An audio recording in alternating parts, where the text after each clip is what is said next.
Saudações, povo de Deus, tudo bem? Essa é a revisão da nossa aula número 1 do curso básico de escatologia. Essa revisão serve para tanto aqueles que não puderam estar na primeira aula, para ele ter uma noção do que foi dito, como também para que você possa rever a aula, entendeu? Depois que terminar, eu dou esse recurso para o aluno, além do resumo escrito da aula com todas as passagens, né? Olha, eu preciso que vocês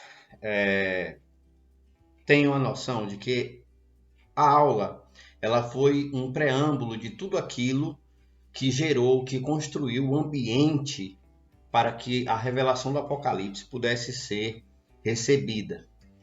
Existia na época da igreja primitiva duas linhas de tensão, isso mesmo.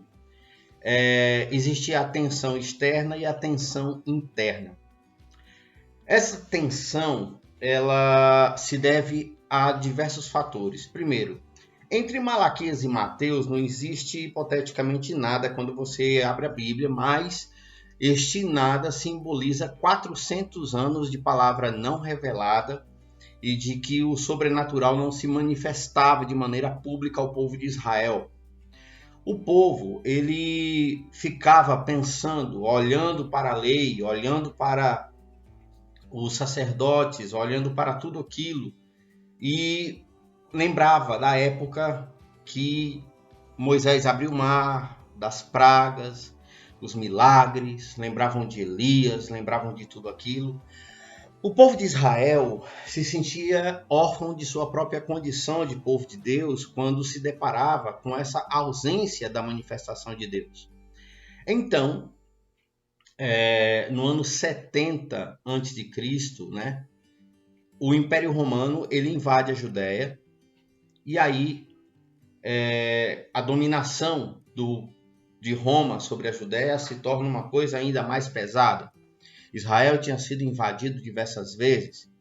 Então, existia alguns grupos nessa tensão externa. Jesus ele veio, ele era o Messias, começou a fazer milagres, começou a curar, e isso chamou a atenção de diversos segmentos, de diversos grupos, né?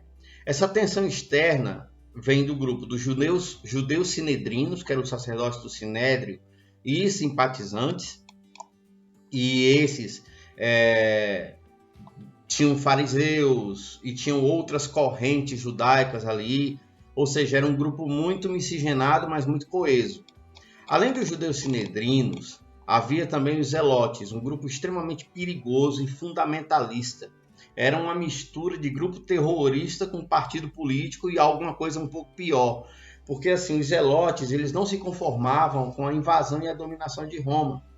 Então eles de vez em quando matavam um oficial romano. Interessante que Barrabás ele era zelote. Então o que acontece? Que os zelotes eles olhavam para Jesus e Jesus fácil, ele reunia 1.000, 2.000 homens, 1.000 pessoas, todas ali, e os zelotes viam isso como uma possibilidade de contingência. Então havia o quê? Os judeus do Sinédrio, também que olhavam para um monte de sacerdotes que pregavam a Torá, mas que nenhum sobrenatural se manifestava. Tinha também os zelotes. O Império Romano, evidentemente, que ele tinha uma política, ele deixava cada povo dominado com a sua própria cultura, com seus costumes, com a sua religiosidade, desde que isso não ameaçasse o seu domínio. Contudo, Jesus, ele quebrava as fronteiras da naturalidade e nenhum imperador romano conseguia isso. É importante salientar que houve muitos oficiais romanos, não só o centurião de Cafarnaum, que se converteram, mas existiam aqueles que olhavam e faziam pressão na situação. Então tinham judeus sinedrinos, zelotes, tinham romanos, tinham gentios que eram aqueles que não eram judeus, que passavam pela Judéia e viam a Jesus e viam toda essa pressão sobre os cristãos. Provavelmente os mascates que faziam a rota da seda. E além dos gentios, nós tínhamos além deles os publicanos, que eram a outra categoria de judeu. Dessa vez um judeu muito marginalizado, porque eram judeus que trabalhavam como coletores de impostos para Roma. Então os judeus viam eles como traidores, né? Os fariseus, é importante dizer que os fariseus, eles fundaram a instituição rabínica, ou seja, eles foram responsáveis pela modernização judaica. Ou seja, o rabinato surgiu através dos fariseus, que era também um grupo distinto, apesar de ser sinedrino. Tinha dentro desses os saduceus, que não acreditavam em ressurreição, em anjos, em demônios. E os saduceus eram interessantes, eles se acreditavam em Deus, mas não acreditavam no mundo espiritual. Ou seja, era um ateu deselegante e burro. Então, imagina bem todos esses grupos olhando para a igreja, e isso começou a gerar uma tensão interna. Lembra que eu falei? Tensão externa e tensão interna. A tensão interna era o seguinte, ver todos esses grupos perseguindo a igreja. Então, dentro da igreja, tinham pessoas que muitas vezes, por sobrevivência, entregavam uns aos outros, sem dizer que ele mesmo era cristão, porque havia perseguição, assassinato em massa.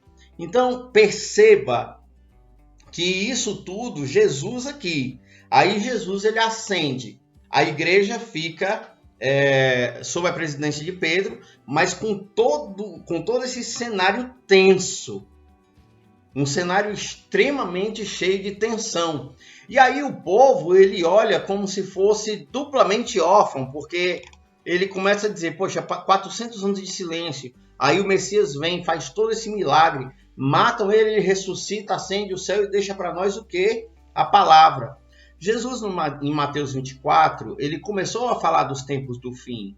E o interessante é que o Apocalipse ele veio para dar esperança para a igreja. Muita gente prega o Apocalipse como destruição, como tempo de medo. Mas, na verdade, o Apocalipse fala da vitória dos fiéis, a destruição dos inimigos de Deus. E isso traz uma nova esperança, porque a igreja ela vivia mais um tempo de barbárie contra o povo judeu. Então, o livro do Apocalipse ele veio visitar esse desespero, essa tensão, essa falta de esperança.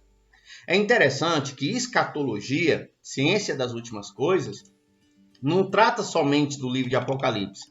É claro, o livro de Apocalipse ele é o principal, mas ele não é o único. Nós temos pelo menos 6 obras intrabíblicas que podem ser tidas como livros escatológicos. Olha, o livro de Gênesis é um livro escatológico por inversografia. Como assim? Se você parar para pensar em Gênesis 1:1, Deus criou a terra. Não, no início Deus criou a terra.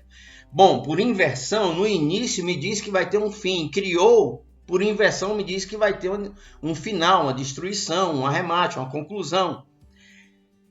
Após Gênesis, nós vemos o livro 2, que é o livro de Isaías, um livro messiânico, né? Que fala lá no seu capítulo 53 sobre a natureza humana de Jesus, que é o verdadeiro autor. João é apenas o receptor do Apocalipse. O terceiro livro é Ezequiel, que é um livro angelologicamente revelativo, principalmente no seu capítulo 28, quando trata de uma identificação simbológica do próprio inimigo. Depois vem o livro de Daniel, que é um livro politicamente revelativo, que fala sobre organizações políticas, principalmente em Daniel capítulo 2, no sonho de Nabucodonosor.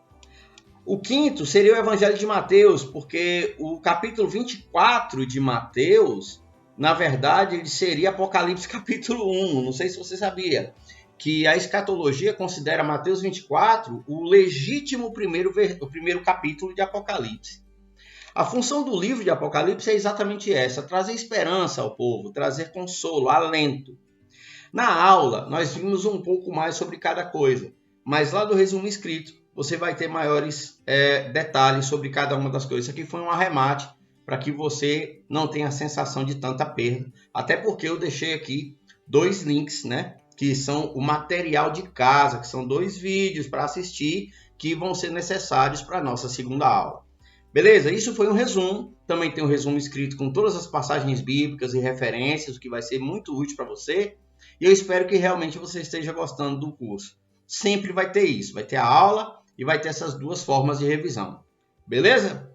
Deus abençoe a vida de vocês poderosamente. Muito obrigado. Contem sempre comigo. E se você tiver alguma dúvida, escreve para mim, fala comigo. Não deixa a dúvida ficar aí pinicando o seu juízo. Beleza? Você está fazendo o curso para aprender. Tá bom? Beleza?